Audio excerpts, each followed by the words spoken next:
It's the talk of the streets and across the media.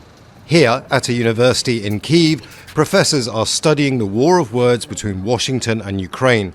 Students are wondering what it means for their future.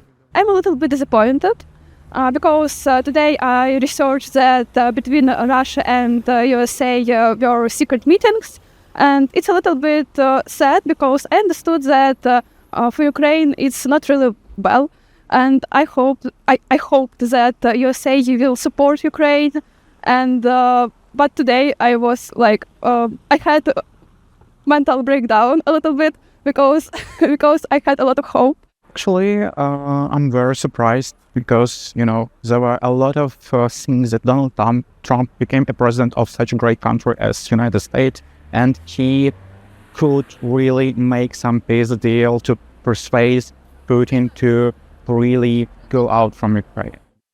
It began with the US President Donald Trump calling the Ukrainian president a dictator who only had a 4% approval rating among Ukrainians. Zelenskyy responded by saying that Trump was parroting Russian disinformation. The US Special Envoy to Ukraine, Kyiv, was then due to hold a press conference with Zelenskyy to show the world the US position. But it didn't happen, at the request of the Americans. The lack of words spoke volumes about the state of the relationship between America and Ukraine. So can the relationship be salvaged? Not unless Trump is persuaded by Europe and his own advisors that Russian President Vladimir Putin is not a man to be trusted. Trump will realize that Putin is not a reliable partner. You cannot have a deal with Putin. Anything you speak, discuss, or if you perceive something as being as a deal made, is something Putin would never stick to. So he's extremely unreliable, and we Ukrainians know it very well.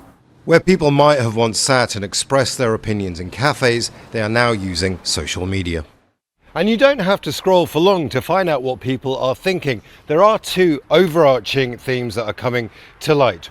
One is that Donald Trump is going to simply cut off a chunk of Ukraine and give it to Vladimir Putin. And the other is that Ukraine is now alone diplomatically and it needs to fight this war alone. However, the politicians do have a different problem. Their problem is trying to figure out how to get Donald Trump back on side. Imran Khan, Al Jazeera, Kyiv.